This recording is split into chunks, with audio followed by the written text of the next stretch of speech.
Sometimes life gives you just what you need, but in a super surprising way.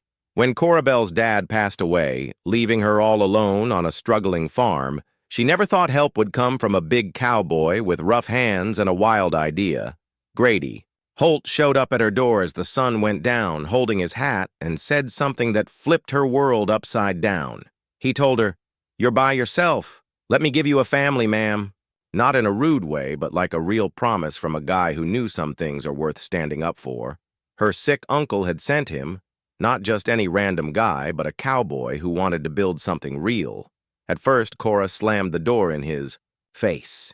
But Grady kept coming back, chopping wood and fixing fences without asking for anything. Slowly, she started seeing who he really was behind his bold words. What happens when Cora finds out the true reason her uncle sent Grady to her? Before we dive back in, let us know where you're reading from. And if this story grabs you, make sure you're following, because tomorrow I've got something extra cool for you. The morning sun stretched long shadows over the old wooden boards of the Bell farm as Cora pushed open the heavy door. She hugged her dad's worn-out leather Bible to her chest. Inside it, pressed wildflowers marked the pages he'd read to her when she was little, memories of happier days when the land felt like a gift, not a heavy load she could hardly carry. 3 months had gone by since Samuel Bell took his last breath in the bed, where Cora now slept alone every night. Hearing the wind whistle through loose boards and wondering how long she could keep the only home she'd ever known. Debts kept piling up each week, and the letters from people she owed money to got scarier with every mail delivery. She stepped onto the creaky porch, her boots making noise on planks that needed fixing, another job on a list that kept growing while her money ran out. The morning air smelled of sage and dust, familiar scents that should have felt nice, but now just reminded her of everything slipping away like sand through her fingers. Dry creek spread out all around her, a huge field of golden grass with worn-out fence posts and a few cottonwood trees, showing where water was. Her dad always called it God's country, and she got why. The rolling hills glowed like waves in a golden ocean, and the sky stretched big and blue above mountains that seemed to touch the stars. But beauty didn't pay bills, fix fences, or scare off wolves that got braver as winter got closer. Beauty didn't bring back the cows that wandered off through broken fences or make up for crops that died in the summer drought. Cora Bell never planned to be a rancher. At 28, she thought she'd be married with kids, maybe teaching school in town like she wanted before her dad got sick. Instead, she was stuck trying to understand money books and cows, figuring out a world that was always her dad's thing. The sound of horse hooves snapped her out of her thoughts, and she shaded her eyes to see a rider coming from the east. Her heart sank when she recognized the big-shouldered shape of Frank Morrison, the bank guy who kept coming to talk about her growing debts. Morrison got off his horse like someone who spent all day riding, collecting late payments, and checking properties for the bank to take. His face was serious, but not mean. He'd known her dad and respected the Bell family's long history in Dry Creek. "Morning, Miss Bell," he called, taking off his hat as he walked to the porch. "I've got some papers you need to look at." Cora's stomach knotted, but she kept her voice calm. "Mr. Morrison, I guess you're here about the payment due next week." "That's right." He pulled a folded paper from his vest pocket. "The bank's been patient, Miss Bell, because of your dad's good name in town, but they're starting to ask questions." She took the papers with shaky hands, already knowing what they said. Another delay, another set of rules that got harder every time. The numbers looked like a different language to someone who spent her life with books and kids, not cows and contracts. "How much time do I have?" she asked, knowing the answer would probably keep her up at night. 6 weeks, Miss Bell. After that, we'll have to start taking the property." Morrison's voice sounded sorry. "Your dad was a good man, and this land's been in your family for nearly 40 years. Nobody wants to see it go to strangers. But strangers would take it, Cora knew. Men like Silas Crane, who circled struggling farms like a vulture, buying them cheap. She'd heard stories from neighbors, families who worked their land forever, forced to pack up and move to town, taking any job they could find. After Morrison left, Cora sat on the porch steps and opened her dad's Bible to a verse he'd marked with a pressed violet. "Be strong and courageous," it said, but courage felt like something she couldn't afford when life felt so heavy. Her closest neighbor, Martha Henley, lived 5 miles south with her husband, Tom, and their 3 young kids. They'd been kind since her dad died, bringing food and helping when they could spare it from their own troubles. But times were tough for everyone, and Cora didn't want to dump her problems on others. To the north were the Johnsons, an older couple whose kids had moved east for better jobs. They offered to let Cora stay with them if she lost the farm, but leaving felt like betraying everything her dad worked for. The land itself told a story of hard work and hope. Her grandpa claimed this spot when settlers first came, building the original cabin with logs from the creek. Her dad made it bigger, adding the main room and a strong barn that still held a few cows. Every fence post, every field, every improvement showed dreams and grit. The family cemetery on the hill watched over it all, with simple wooden crosses and a bigger stone for her mom's grave. Sarah Bell, beloved wife and mother, it said, though Cora barely remembered the woman who died when she was 5. Now her dad rested beside her mom, and Cora faced the chance that she might be the last Bell to call this place home. That thought weighed on her as she watched the sun climb higher, marking another day closer to a deadline she couldn't meet. She stood and walked to the barn, where her dad's tools hung neatly on the wall. His work gloves still looked like his hands, and his favorite hammer showed years of fixing things. These were the tools of a man who believed in the future, who put sweat and hope into every board and nail. The few cows left grazed nearby, reminding her of better days when the herd was huge. Disease and drought had hit hard, and Cora had to sell most of the animals just to pay the worst debts. What was left wouldn't make it through winter without feed she couldn't buy. Standing there among her dad's things, Cora felt so alone. The silence stretched everywhere, broken only by the wind in the grass and a hawk calling far off. She was alone in a way that went deeper than just being by herself, alone with responsibilities she didn't fully get and problems that grew bigger every day. But something inside her wouldn't give up. Maybe it was her dad's stubbornness, passed down with his debts and dreams. Maybe it was her mom's strength, shared through stories and the flowers in the Bible. Or maybe it was just knowing that some things were worth fighting for, even when it seemed impossible. As the morning went on, Cora threw herself into the endless chores that kept the farm going. She fixed harness leather, tended her little vegetable garden, and repaired a fence that got loose in last week's windstorm. The work was tough, but it kept her hands busy and her mind on things she could actually fix. The sun was high when she saw movement on the horizon, a single rider coming from town. At first she thought it was Morrison with more bad news, but as the rider got closer, she saw it was someone new. The rider was tall, even on his horse, with wide shoulders that seemed to block the sun. He rode with the easy confidence of someone who lived in the saddle, and something about him showed strength and purpose. As he got closer, Cora saw the worn leather of his chaps, his practical clothes, and the careful way he looked at the land. But it was the sunset sky behind him that stood out, the golden light framing him like he was sent by something bigger. Later, she'd remember this moment as the start of everything that came. Next, the first hint of help, riding toward her door on dusty hooves, carrying promises she couldn't yet imagine. The rider who came to Cora's farm that afternoon brought a yellowed letter that would change everything. But first came Uncle Moses, arriving in a wagon driven by the town doctor, his once strong body now thin and weak under a worn blanket. Moses Bell was her dad's younger brother, a wanderer who'd spent his life chasing dreams across the West. Cora hadn't seen him in almost 5 years, and seeing him now, gray-faced and struggling to breathe, sent a cold fear through her heart. "Cora, child," he wheezed as the doctor helped him down from the wagon. "I came as soon as I heard about Samuel. I wish I'd come sooner." She helped him settle into her dad's old chair by the fireplace, noticing how his hands shook as he reached into his coat pocket. The letter he pulled out was creased and worn, like he'd carried it forever. "I wrote this months ago," Moses said, his voice soft. "Sent it to a man I trust, a man I knew would come if I asked." Samuel made me promise before he got sick that I'd make sure you were taken care of if anything happened to him. Cora's throat tightened. Uncle Moses, I can handle things. No, child, you can't. Not alone. Not with what's coming. His eyes were clear, even as his body weakened. There are wolves circling this place, and I don't just mean the ones with 4 legs.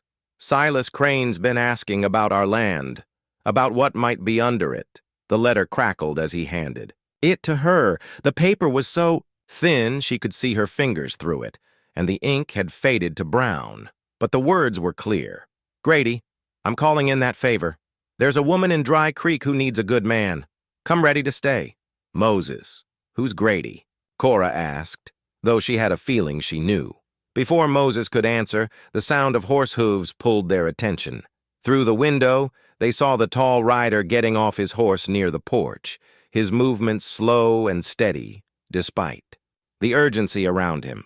The knock on the door was strong, like from someone used to being heard. When Cora opened it, she had to look up, way up, at a face weathered by sun and wind, framed by dark hair that needed a trim. His hat was in his hands, showing eyes the color of storm clouds, and he filled the doorway like he was carved from mountain stone. Ma'am, he said, his voice deep and polite. I'm Grady Holt. I was told you're alone. Let me give you a family, ma'am. The words hung between them like smoke. Cora felt her face get hot, part shock and part something she couldn't name. Behind her, Uncle Moses chuckled, but it turned into a cough. You! What did you just say? Cora snapped, her voice loud. Grady's face stayed calm, though she saw a spark, maybe amusement, in his gray eyes. I said what I meant, ma'am. Moses wrote that you need a good man, and I'm here to be that man. Marriage, kids, a life built on honest work and respect, nothing improper. Get off my property! Her words came out sharper than she meant. The nerve of this stranger, this huge man who thought he could just announce his plans like he was. Ordering supplies made her mad. Cora, Moses's voice stopped her. Let the man talk. You need to hear him out. She turned to her uncle, ready to argue, but the look in his eyes stopped her. There was something there. Maybe knowledge, or just the urgency of a dying man who knew. Time was short. Grady stepped back from the door, giving her space while staying polite. Ma'am, I know it sounds wild, but I came a long way because Moses asked, and he told me about a woman fighting to keep her family's land. I'm not here to take advantage. I'm here to help, if you'll let me.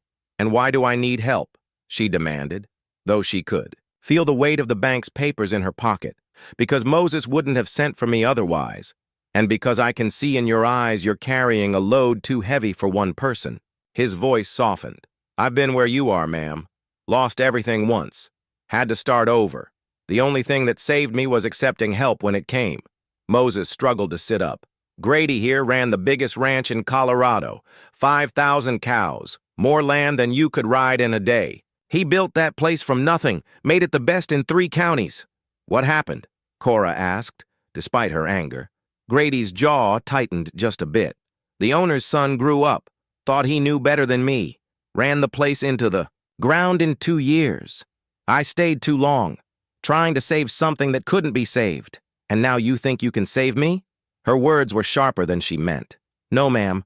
I think maybe we can save each other. His simple honesty surprised her. She expected cockiness, but instead heard something almost like openness. Moses started coughing again, harder, with blood on his lips when he pulled his handkerchief away. The doctor, who'd been quiet by the door, stepped forward, worried.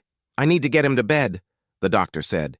He shouldn't have made this trip, but he insisted. As they helped Moses to the small bedroom, he grabbed Cora's hand with surprising strength. That man out there, he whispered, he's got more honor than most. And he's got reasons for wanting a fresh start that aren't about taking advantage of you. What reasons? She asked. But Moses was already drifting into uneasy sleep. When she came back to the main room, Grady was still by the door, hat in hand, waiting patiently, like he knew some choices couldn't be rushed. Your uncle's dying, he said quietly. I know he loves you enough to ask a favor from someone he hasn't seen in 10 years. Cora looked at his face, searching for lies or tricks. And what favor did he ask? to make sure you don't lose everything your family built, to give you kids who'll carry on the Bell name and keep this land in the family. The bluntness should have made her mad, but instead, she thought of the bank papers, the empty rooms, the family cemetery where she might be the last buried. "You don't know me," she said. "I could be awful. I could be mean or lazy." "You're not."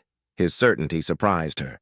"Moses told me about you, how you left teaching to care for your dad, how you've been fighting to keep this place going even though you weren't trained for ranch work. A lazy woman doesn't fix fences in summer heat. A mean woman doesn't keep flowers in her dad's Bible." She jumped at that last part. He'd noticed her that closely. "I saw you reading on the porch when I rode up," he explained. "The way you held that book like it was special. That tells me what kind of woman you are." "And what kind is that?" "The kind worth building a life with." The words hung there as the sun set, turning the room gold and warm. A coyote howled far off, making the land feel huge. "I need time to think," Cora said finally. Grady nodded. "I'll camp by the creek, give you all the time you need. If you say no, I'll respect it and leave." But something in his voice said he didn't think she would, and as Cora watched him walk to his horse, she hoped he was right. Cora woke before sunrise to hammering. She dressed fast and stepped onto her porch to see Grady already working, replacing broken fence posts that had bugged her for weeks. The old wood was piled neatly beside new timber, and he worked like someone who'd spent his life fixing things. He'd camped by the creek, as promised, and she saw the small stone circle where he'd made a fire, carefully placed so it wouldn't mess with her water or bother the cows. Even in settling in, he'd thought about her land. "Morning," he called when he saw her watching. "Hope the hammering didn't wake you." It did. She walked closer, noticing how straight and tight his fence work was. "You don't waste time. Daylight's too precious. Besides, these needed fixing, and I had the energy." She wanted to tell him he shouldn't do work without asking, but honestly, she'd been dreading this job. The old posts were rotten deep down, and digging them out would have taken her days. "I can pay for the wood," she said, though they both knew she couldn't. "No need. I had the lumber in my wagon." "You just carry fence posts around?" He leaned on his shovel. "I stopped in town yesterday before coming here. Asked what you might need. The hardware store guy said you'd been looking at timber but hadn't bought any." His thoughtfulness caught her off guard. "You asked about me?" "I did. If Moses was right about you being worth helping, others would know too." He started digging again. He was right. Everyone in town speaks well of you. As the morning went on, Cora kept glancing at him while she did her chores.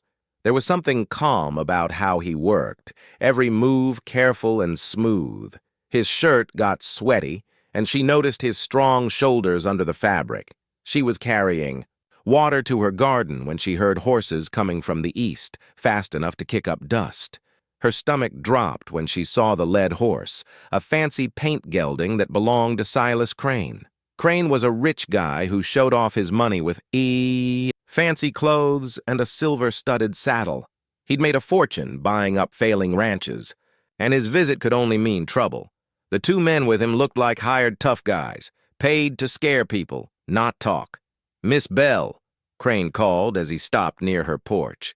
"Sorry to hear about your uncle's health. Tough times for families." She stayed calm. "Mr. Crane, what brings you here?" "Business, I'm afraid. I've been talking to the bank about your situation, and I want to make an offer before things get messy." From the corner of her eye, she saw Grady stand up from his work, watching but not stepping in. His presence felt like a loyal dog nearby, ready if needed, but not jumping in unless asked. "I'm not selling," Cora said firmly. Crane's smile was cold. "You haven't heard my offer. I'll pay off your debts and give you enough to start over somewhere else. Very generous, considering the shape of this place. The property's fine." "Is it?" Crane looked around, eyeing Grady's work. "Looks like you're relying on charity to keep up with basic fixes." One of his men, a tough guy with scarred knuckles, spat tobacco near her garden, a quiet insult. "The lady said she's not interested," Grady said, his voice calm but strong across the yard. He'd set down his tools and walked toward them, moving like someone who wasn't scared of trouble. Crane's eyes narrowed, sizing up Grady's height and strength. And you are? A friend. Funny. I heard Miss Bell didn't have any friends who could help her. Grady stood by Cora's porch, close enough to protect but not crowding her. Looks like you heard wrong. The air felt thick with tension. Crane's men shifted, hands near their guns. But Grady stood still, hands loose. Calm like someone who'd faced danger before. Well, Crane said, his tone light but his eyes hard. It's nice when neighbors help out. But neighborly help only goes so far. When the bank comes, they don't care about friendship. The bank will get paid when it's due, Cora said, though she didn't know how. Of course, Crane said, gathering his reins. Just remember, my offer's open, but not forever. Property values drop when folks can't keep up. As they rode away, Cora's knees felt weak with relief and leftover fear. Grady watched them disappear over the ridge, then turned to her, concerned. You okay? I will be. She took a deep breath. Thanks for stepping in. Guys like that don't listen to polite words. Sometimes you gotta speak their language. Strength, he came thinking you were. Alone and helpless. Seeing you're not changed his game. Cora looked at him. You've dealt with guys like Crane before? More than I'd like. The world's full of bullies who look for weakness. The trick is showing them they picked the wrong target. As the day went on, Cora watched Grady work with new respect. He stayed between her and the road, alert for more riders. When she brought him lunch, cold biscuits and coffee, he ate fast, always watching the horizon. You think he'll come back? She asked. Oh, he'll be back. Guys like him don't give up easy. But next time he might think twice about bringing just 2 guys. 2 seemed like plenty to me. Grady's smile was serious. That's 'cause you haven't seen what someone fighting for something important can do.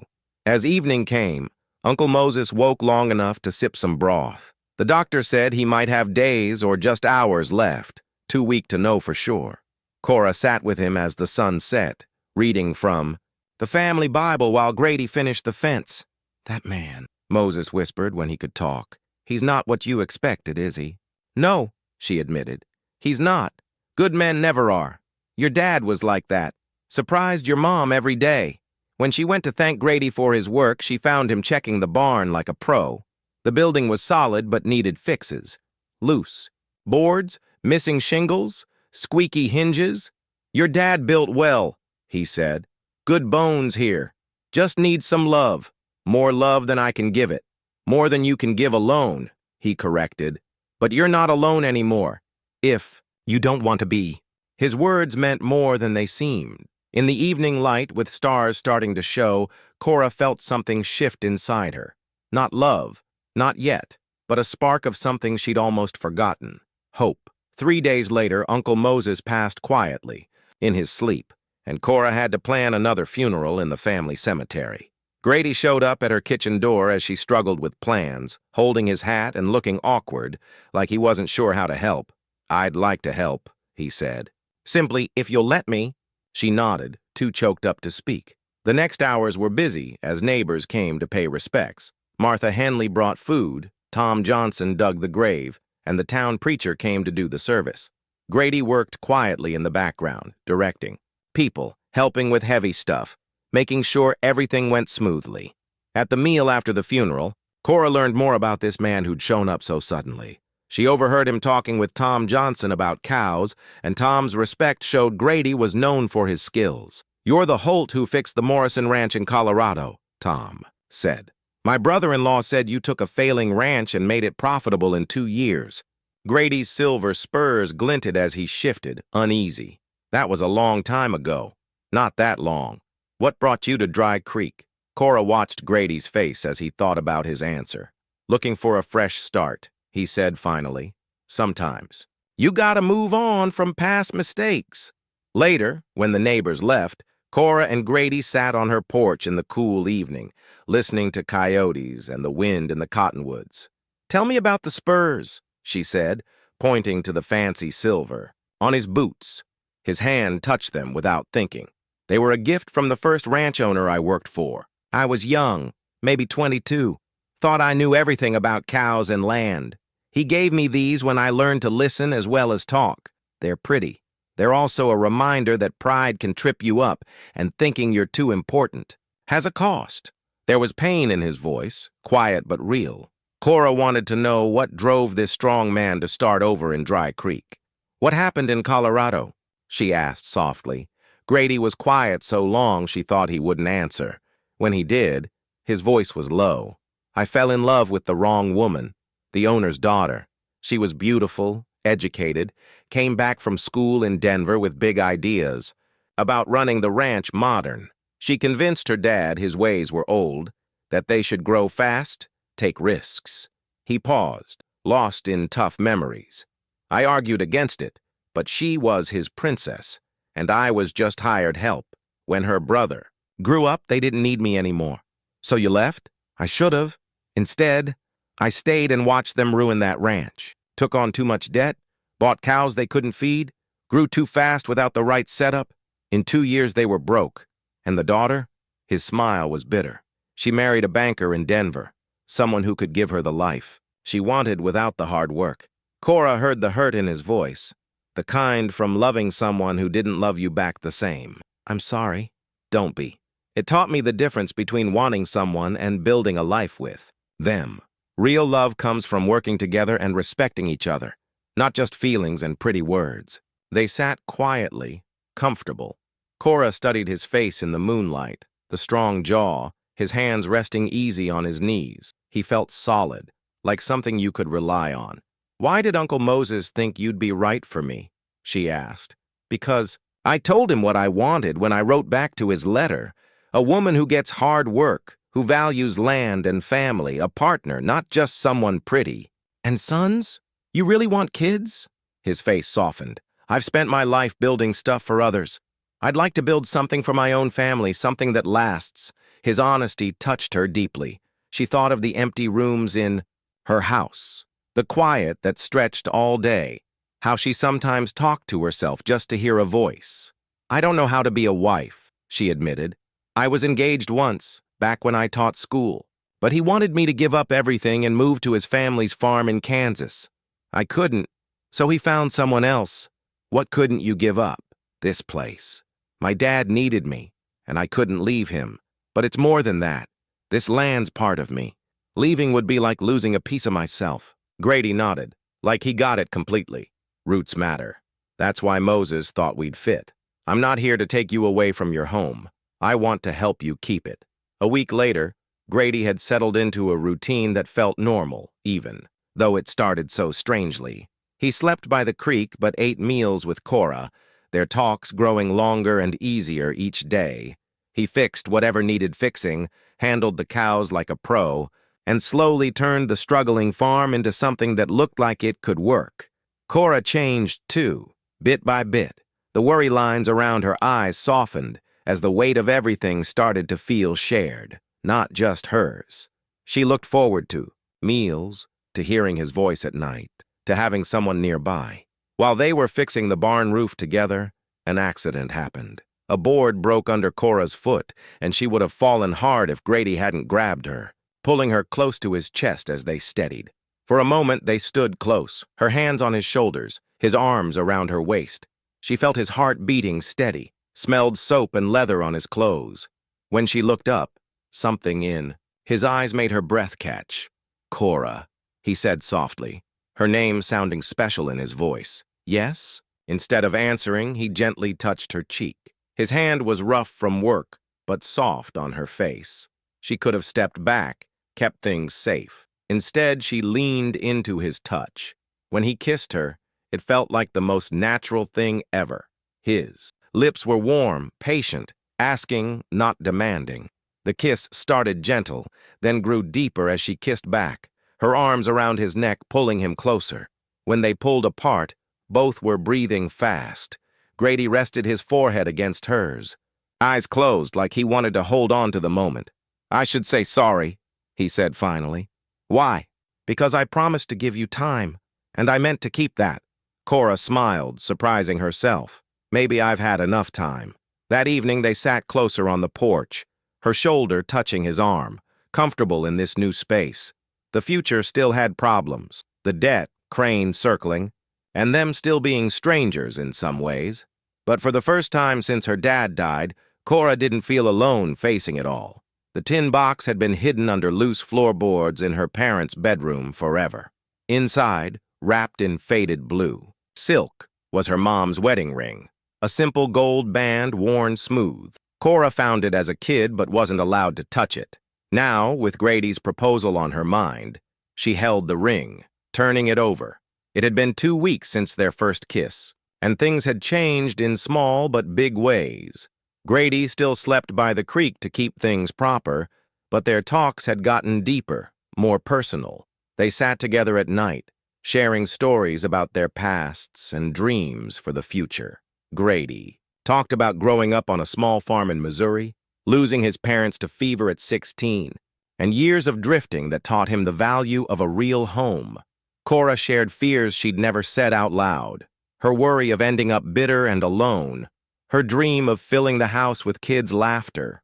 "My mom died when I was 5, she told him one night, watching stars come out. I barely remember her, but Dad said she made even the worst days feel okay. I wondered if I got any of that from her, or if I'm just meant to struggle." Grady was quiet before answering. "Seems to me you got exactly what you needed from her. Strength to keep going and the ability to see what's worth protecting." Now, holding her mom's ring, Cora thought about legacy and family. What would her mom think of Grady? Would she like his straightforward proposal, his practical way of building a life? A knock at the kitchen door broke her thoughts. She tucked the ring back into its silk and found Grady on the steps, hat in hand, but with a different look on his face. "There's something you need to see," he said. Down by the creek, she followed him through the evening light, noticing tension in his shoulders, his hand near his gun. By the water, she saw what worried him, fresh tire tracks in the soft dirt, leading to a spot where someone had been digging. "Prospectors?" she asked. "Maybe. Or someone checking water rights. Either way, they were here. Recently. And they took samples." He pointed to small holes in the creek bank, like someone testing the soil. Cora felt a chill. "You think this is tied to Crane's interest in the land?" "I think it's tied to something. The question is what?" Grady knelt by the tracks, studying them like someone who knew how to read signs. Professional job. They knew what they were looking for. As they walked back, Cora saw her land differently. What used to feel comforting now seemed full of secrets. That night, as they sat on the porch, their talk turned personal. Grady had been quiet since finding the tracks, wrestling with something. "There's a widow in town," he said finally. "Mrs. Patterson. She's made it clear she'd like my attention." Cora felt a sudden pang of jealousy. "Oh, she's a nice lady, good cook, runs a clean boarding house. Most guys would think she's a great catch. Are you interested in her?" Grady looked at her straight. "No, but I wanted you to know I have other choices. So when I say I want to build a life with you, it's because I choose you, not because I'm desperate." His honesty took her breath away. "Why me, then, when you could have someone who knows how to be a wife?" "Because Mrs. Patterson sees me as a fix for her loneliness. You see me as a partner. There's a difference. How can you be sure? The way you work with me without being asked. The way you think about problems, not just react. The way you hold your dad's Bible like it's everything important about you." His voice softened. "The way you kissed me like you meant it, not like you were settling." Cora's cheeks warmed at the mention of their kiss. They'd shared more since, each one deeper, and she thought about his hands and lips at random moments.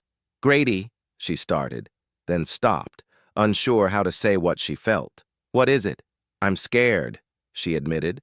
"Not of you, but of everything else. Of making promises I can't keep. Of letting you hope for something that might not work." He was quiet, then thoughtful. "You know what I learned from losing that ranch in Colorado? Fear of failing can hurt more than failing itself. I spent so much time trying to stop disaster that I forgot to build something worth saving. Now, I think risking love and losing is better than never loving at all." The next morning, Martha Henley rode up fast, her horse sweaty and her face pale. Cora met her at the gate, worried by her friend's panic. "Cora, thank God you're here," Martha gasped, sliding off her horse. "It's Tom. He's sick, fever and chills, can't keep food down. The kids are scared, and I don't know what to do." Cora grabbed supplies, medicine from her dad's kit, Easy food, clean sheets. Grady appeared, saddling her horse. "I'll ride with you," he said. "You don't have to." "Yes, I do. You're helping your neighbors, and I'm helping you. That's what partners do." His words warmed her heart. Partners. Not husband and wife yet, not even engaged, but partners. The word felt heavy with promise.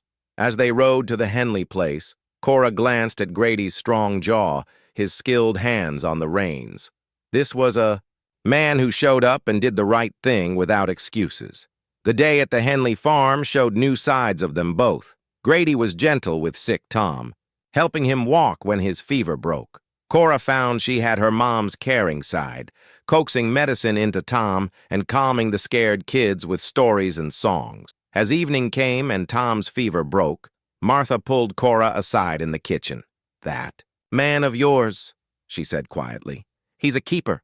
I've seen guys talk big about taking care of their women, but most vanish when there's real work. He's not my man," Cora said, though it felt less true. "Isn't he?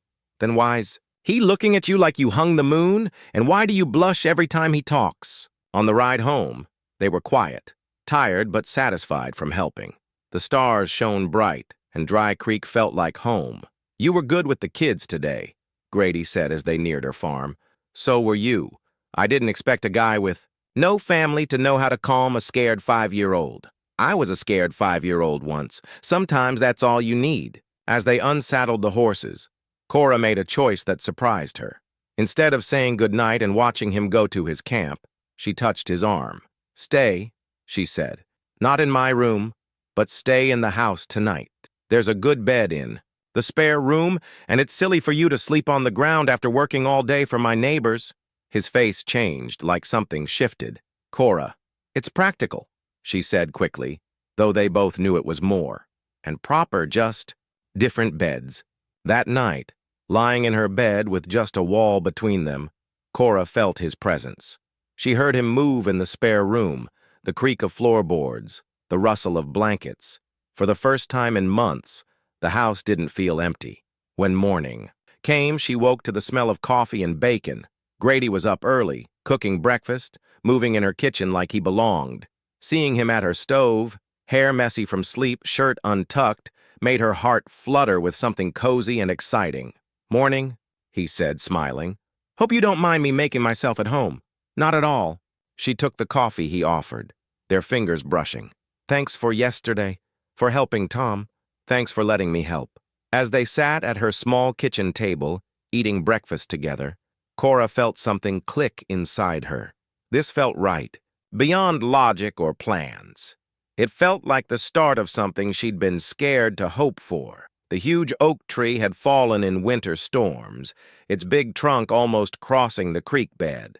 Instead of clearing it, Grady turned it into a comfy seat, smoothing the bark and setting stones for a backrest.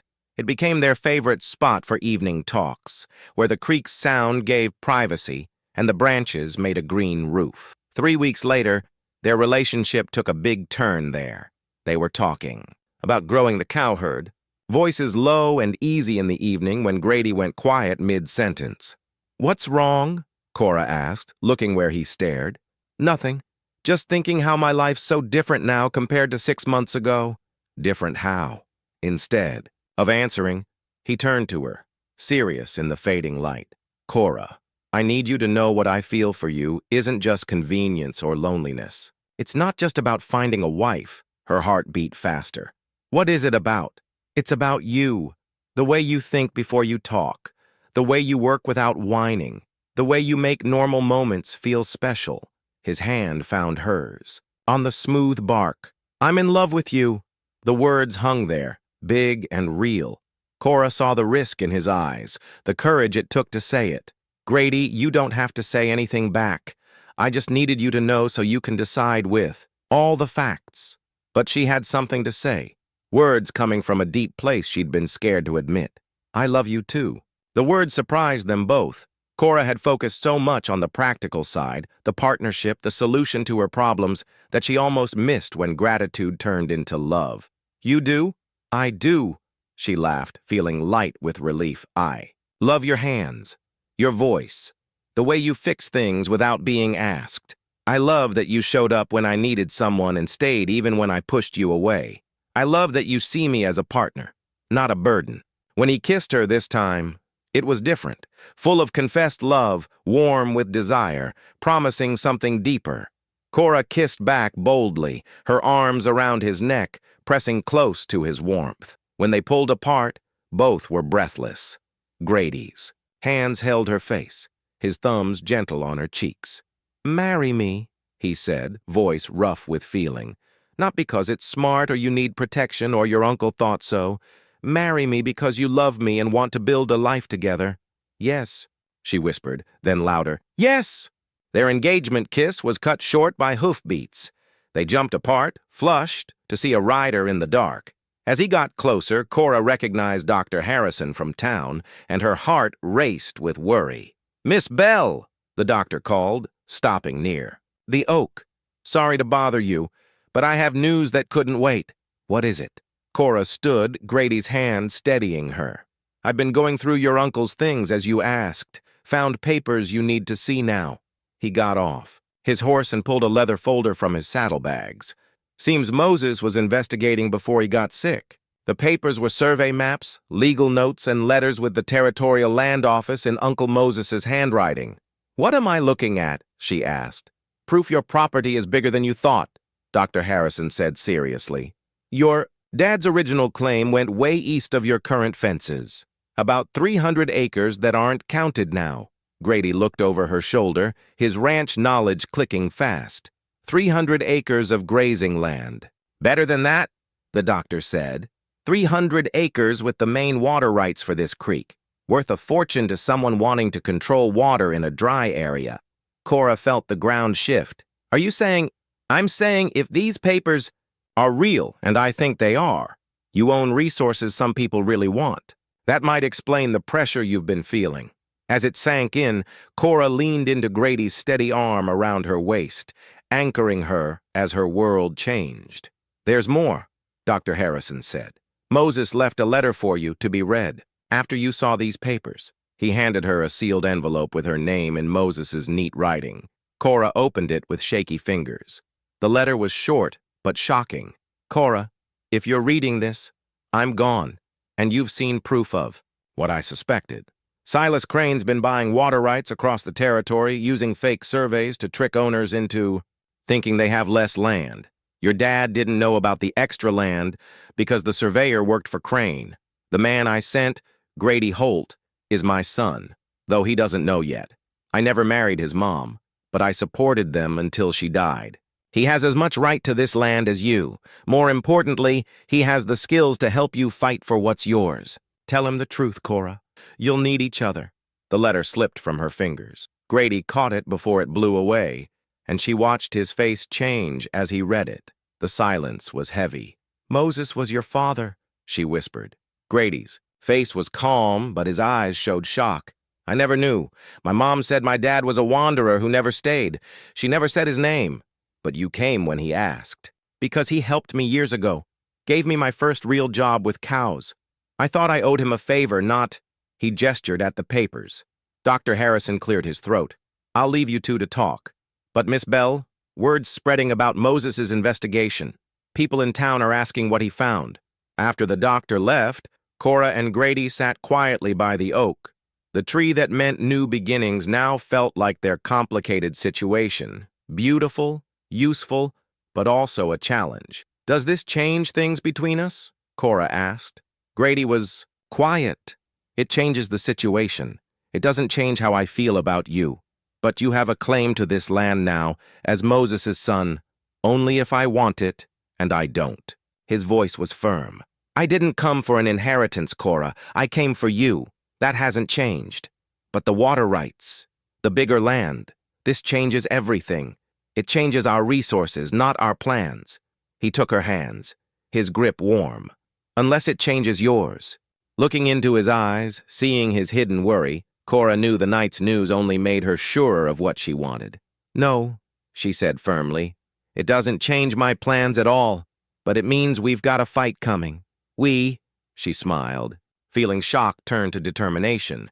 "We, partners, remember? In everything." As if called by their words, multiple horses approached in the dark. Not one rider with news, but several, moving with purpose toward the farm. Grady stood smoothly, hand near his gun. That's not a friendly visit. The riders weren't a total surprise. Silas Crane, with 4 tough-looking men, their faces hard and intentions clear, sent a chill through Cora. "Miss Bell," Crane called, fake friendly. "I hear congratulations are in order.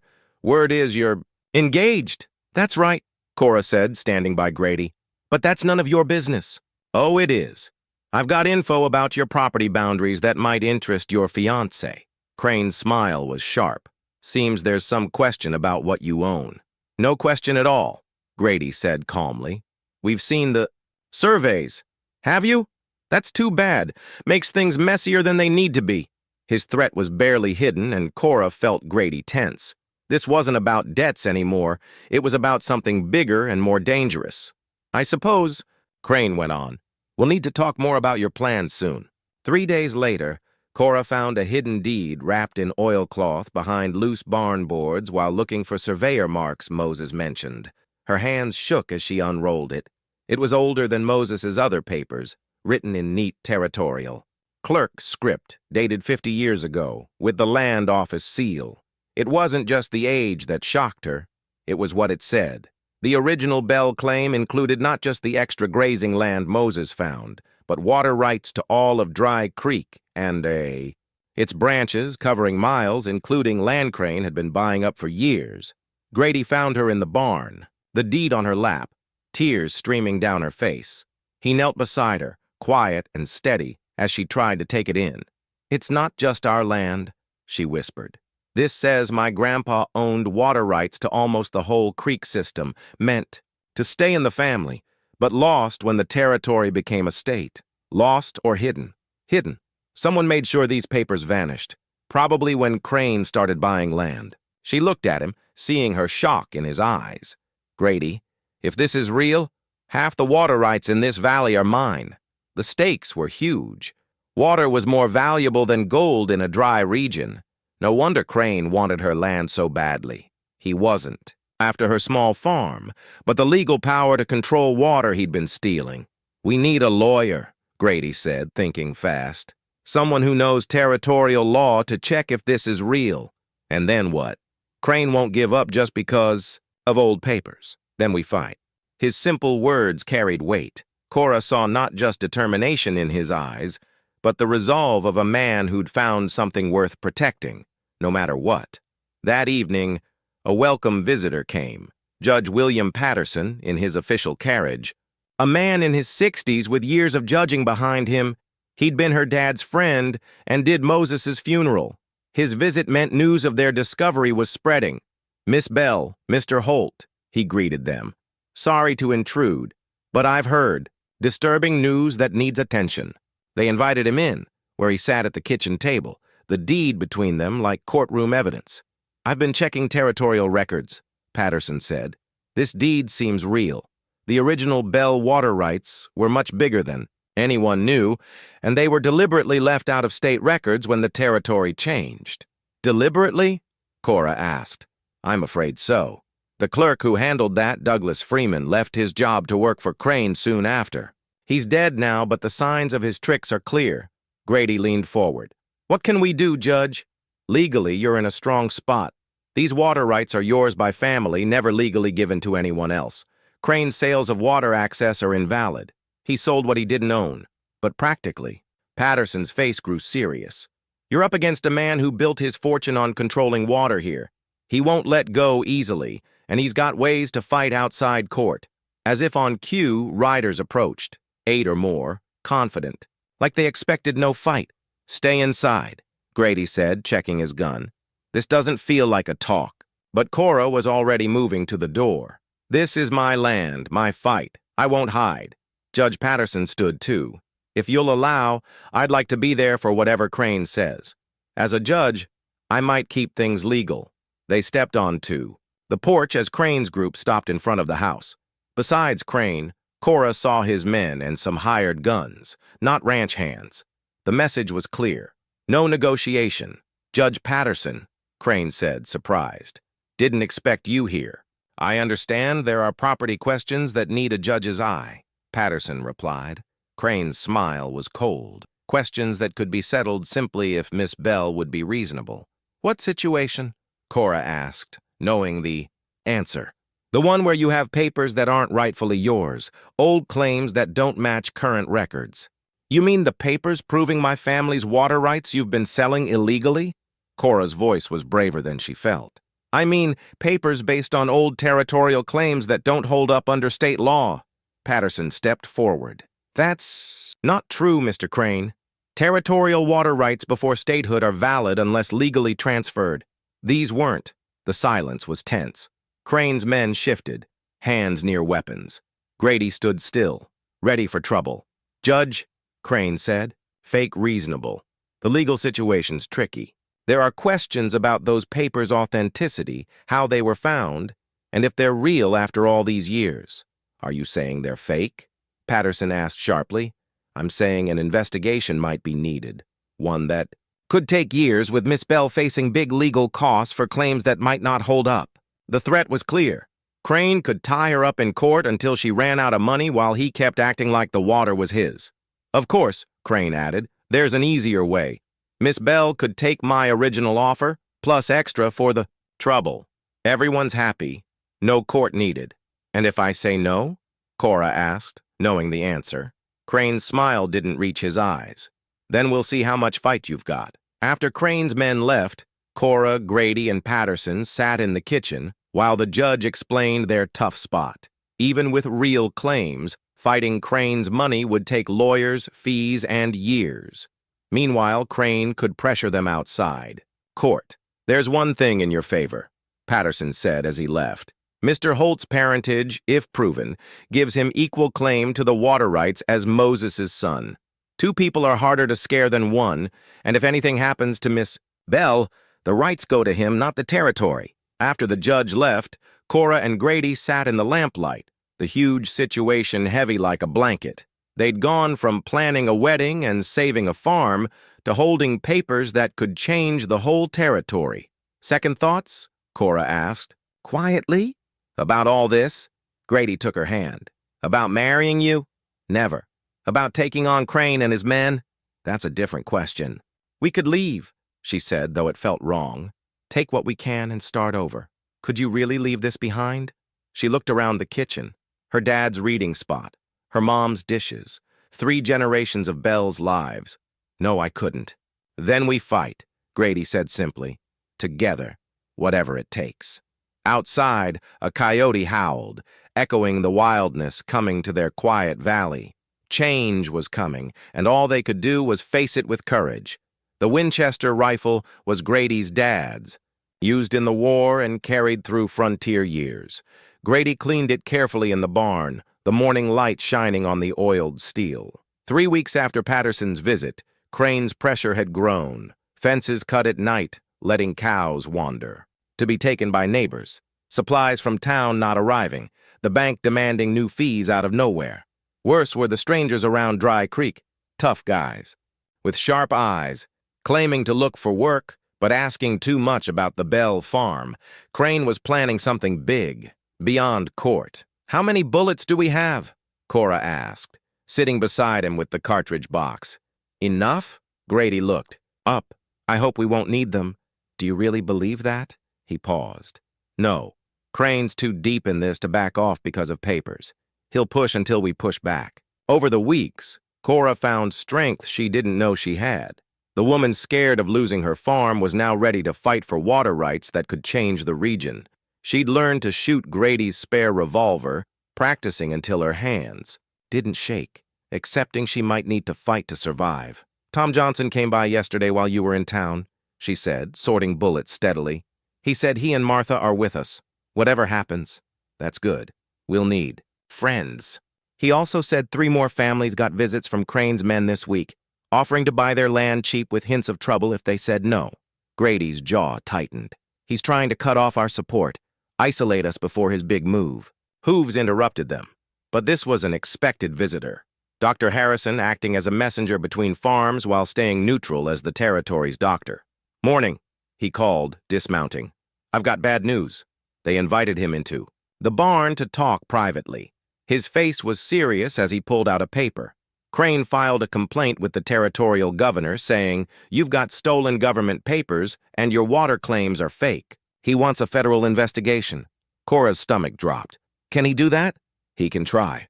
Whether the governor acts is another question, but Crane's got connections. While it's pending, he wants a rule stopping you from using those papers. Grady looked up from his rifle. How long would that take? Months, maybe years, and Crane keeps acting like the water's his. What about Judge Patterson? Local judges can't touch federal disputes. Patterson can say, "The papers are real, but if there's a federal case, he's stuck." After the doctor left, Cora and Grady sat quietly, taking in the news. Every legal path seemed to help Crane, while their money ran low. "There's something else," Cora said. "Yesterday, Mrs. Patterson came by. She warned me Crane's asking. About you, your past, your army time, why you came here." "What kind of questions?" "The kind that says he's looking for dirt to use against you, to question your claim to Moses' inheritance or your right to stand with me." Grady was quiet. "There are things in my past that could look bad if twisted. Choices I made in the war. Things that were needed then but hard to explain now. Bad enough to hurt us, bad enough that a clever lawyer could make them sound. Awful, especially to people already against us." That evening, on the porch watching the sunset, Grady took her hand and said words he'd been holding. "Marry me tomorrow." Cora looked at him surprised. "Tomorrow? Judge Patterson can do it here. Just us and neighbors brave enough to come. Why so fast? If something happens to me in the fight coming, I want you to have every legal protection I can. Give. As my wife, you'd get my claim to the Bell rights too." It made sense, but Cora shook her head. "I don't want to marry you just for strategy. I want to marry you because I love you and want a life together. Both can be true." She studied his face in the fading light. "Are you expecting to die, Grady?" "I'm expecting trouble. Trouble that might not wait for the wedding we deserve." Losing him now, just as she'd found love, scared her deeply, but his urgency matched her own sense that time was short. "All right," she said, "tomorrow. But I want it real, not just legal. I want to say the words like they matter, in front of people we care about, as the start of our life, not just prep for a fight." "It'll be real," he promised. "Whatever happens, that'll be real." The next morning was clear and bright, perfect for new beginnings. Cora wore her mom's wedding dress, adjusted to fit, carrying family tradition. The simple ivory silk was faded but beautiful, connecting her to Bell women who'd built lives here. Judge Patterson arrived mid-morning with Tom and Martha Johnson, Dr. Harrison, and a few neighbors who stood with them, despite the risks. The ceremony was under the cottonwoods by the creek, the water's sound a peaceful backdrop to their serious vows. When Patterson said they were husband and wife, and Grady kissed her gently, Cora felt pure happiness, like nothing else mattered. The small celebration was warm. Martha brought food, Dr. Harrison shared whiskey, and Tom played his fiddle. For a few hours, they forgot their enemies and focused on the joy of two people who found each other against the odds. But as afternoon turned to evening, the mood got serious. Tomorrow would bring reality back, and everyone knew their honeymoon might be short. "There's something you should know," Patterson said as guests left. "A federal marshal's coming to check Crane's complaint. He'll be here in a week." "Is that good or bad?" Cora asked. "Depends on the marshal.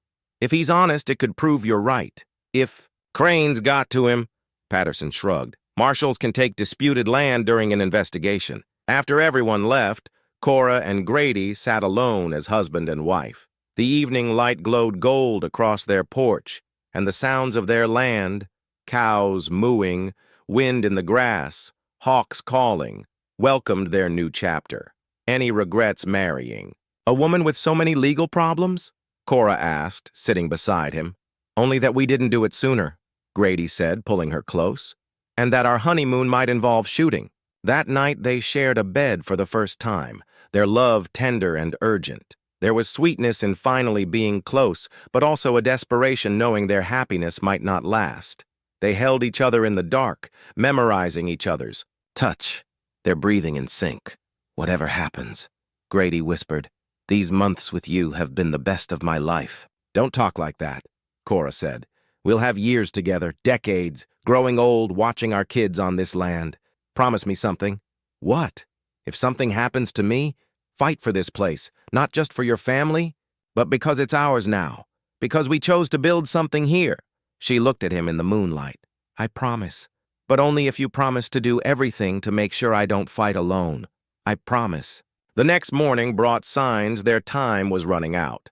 Dr. Harrison came early, saying strangers were camped near the territorial road, looking like they were waiting for orders.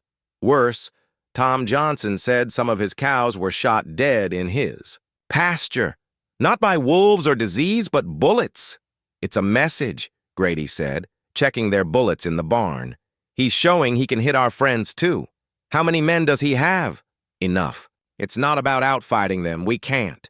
It's about making it too costly for him to keep pushing. That afternoon, Cora was hanging laundry when she saw dust on the horizon. She thought it might be the marshal, but it was a bigger group, 12 riders or more, spread out to look scary.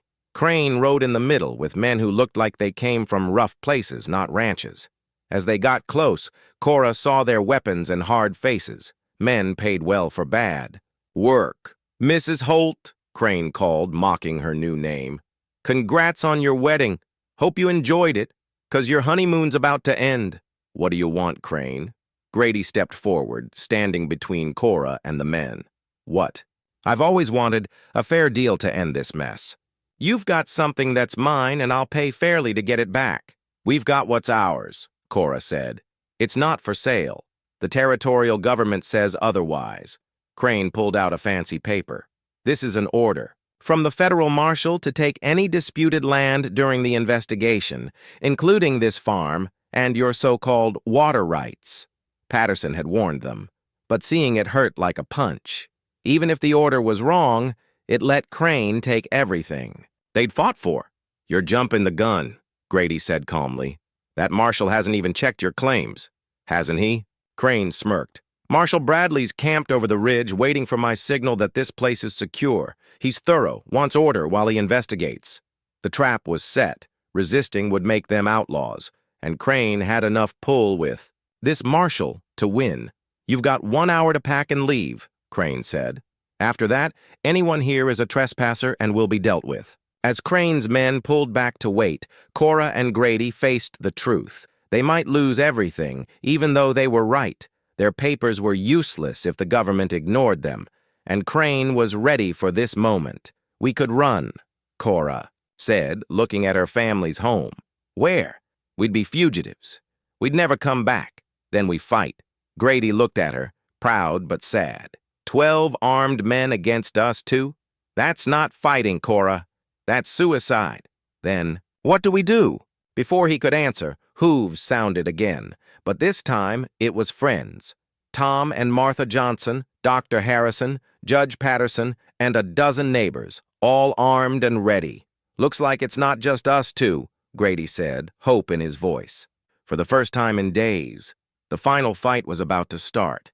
The dinner bell, used for 3 generations of Bell meals, now had a new job. Grady put it on the barn roof, where its sound could call allies across the valley when the fight began. As Crane's men gathered on the ridge, the bell was ready to signal the battle. For Dry Creek's future, they're setting up for a siege, Grady said, watching through Tom's field glasses. Controlling high ground, blocking escape routes. Whoever's helping him knows what they're doing. Cora checked her revolver again, hands steady despite the huge moment. How do we fight back? We make them come to us, turn their strengths into weaknesses. Grady looked at their defenders. Tom, Dr. Harrison, take the barn loft. Best shooting spot with good cover. Judge Patterson, Martha, stay in the house, cover the back. Cora, you're with me on the front porch, command spot. If things go bad, we fall back to the root cellar. As their friends took positions, Cora saw her farm anew. Every building, fence, and improvement was her family's legacy and the work of everyone standing with them. This wasn't just about water. It was about whether good people could stand against those who thought money gave them power to take anything. The standoff started with Crane riding forward under a white flag, confident. He stopped just out of rifle range, close enough to talk but far enough to escape if things went wrong. Mrs. Holt, he called. I'm offering one last deal before this gets messy. "We're listening," Cora said, though she wouldn't take it. $50,000 for the farm and a signed paper giving up your water rights claims. Enough to start over anywhere, no legal trouble. The money was huge, but it meant giving up everything her family built and letting Crane control water other families needed.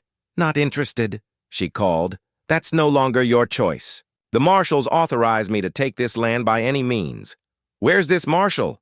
Patterson asked from the house. "I want to talk about his order's legality." "Marshal Bradley's securing the area. He'll talk after the properties." Clear. His dodge confirmed Grady's suspicion. Either there was no marshal or he was breaking the law. This would be decided by force, not words. "5 minutes to take my offer," Crane said. "Then we do this the hard way." As he rode back, Cora felt the weight of choice. She could stop bloodshed by giving in, take Crane's money, and leave her family's legacy. It would save her friends, but leave them to Crane's mercy. "Second thoughts?" Grady asked, seeing her struggle. "About fighting? No. About asking our friends to risk their lives? Yes. This isn't just our fight anymore. Crane's threatened other families. If we back down, he'll go after Tom and Martha next or Dr. Harrison later." His words settled her. This fight was inevitable since they found the deed. Running might delay it, but wouldn't stop it, and would leave their friends defenseless. "5 minutes are up," she called to Crane. "Our answer's no." A tense silence followed as both sides got ready. Crane's men spread around the farm while Grady rang the bell 3 times, calling any last allies to join. The first shot came suddenly, a rifle crack from the ridge, splintering a porch post. Near Cora's head, more shots followed, echoing like thunder. "Stay low," Grady said, pulling her behind the stone foundation. "They're pinning us while they get closer." From the barn, Tom's big gun boomed, and Dr. Harrison's careful shots hit targets. Patterson's steady fire from the house stopped attackers from circling left, but Crane had more men than they thought, 15 or more, some hidden, keeping pressure. While moving closer, tightening the trap.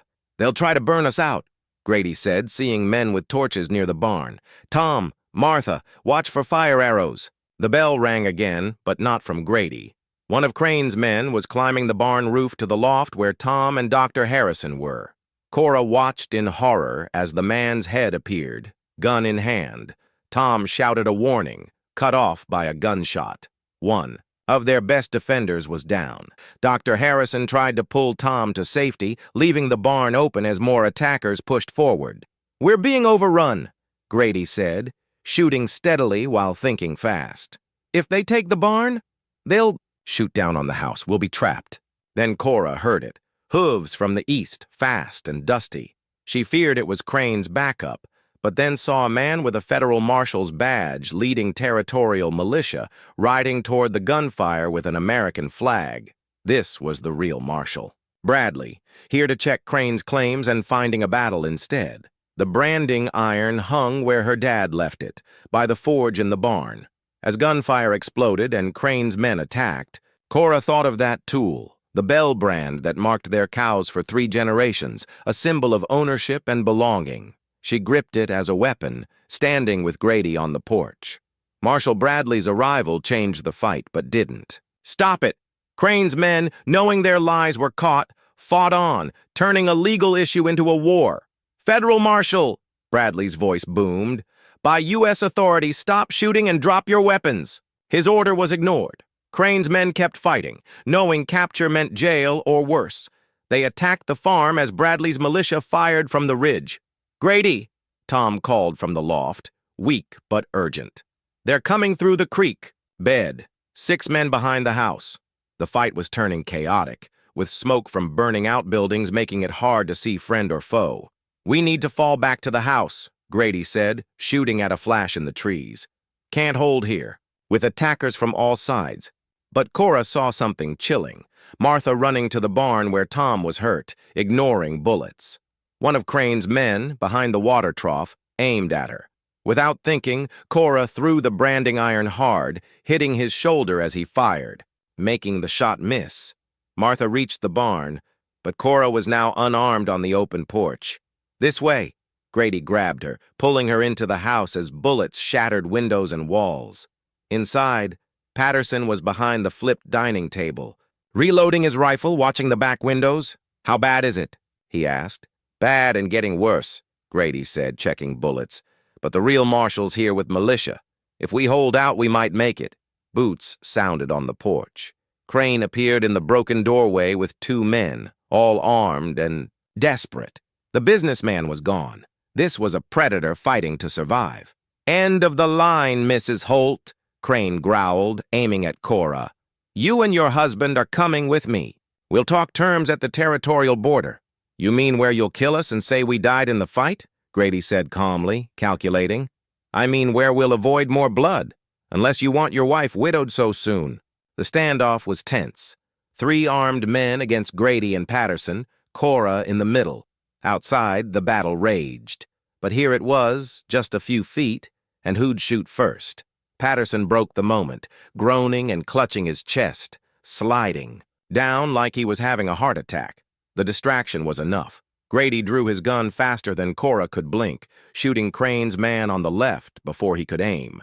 The second shot hit Crane's arm, knocking his gun away. The third man fired wildly, but Grady's shot dropped him instantly. Crane fell, clutching his bleeding arm, cursing loudly. The wound wasn't deadly. He'd face trial. Nice work, Patterson said, standing with no sign of heart trouble. But my act won't hold up in court. Marshal Bradley appeared in the doorway, badge shining. 2 militiamen stood behind him, rifles ready but not aimed. Care to explain what's happening? Bradley asked, looking at the wounded men and scattered papers. Silas Crane tried to take federal land with fake papers and false authority, Patterson said precisely. When the owners fought back, he used guns to steal it. Bradley's eyes moved from Crane to the papers to the burning buildings outside. I'll need those deeds and statements from everyone. But first, let's get the wounded help. Dr. Harrison treated Tom's shoulder, Crane's arm, and minor injuries. The fake marshal was one of Crane's men using a fake badge for an armed robbery. The real water rights matched Moses's claims, and Crane's illegal sales would be undone in court. What now? Cora asked as the sun set over the wrecked farm. We rebuild, Grady said, arm around her. Fix what we can, replace what we can't, and keep living. And Crane? He'll face federal charges, fraud, conspiracy, theft. His men will scatter, and his empire will fall apart. As the militia secured the area, Cora picked up her dad's branding iron from the dirt. It was dented, but the Bell brand was clear.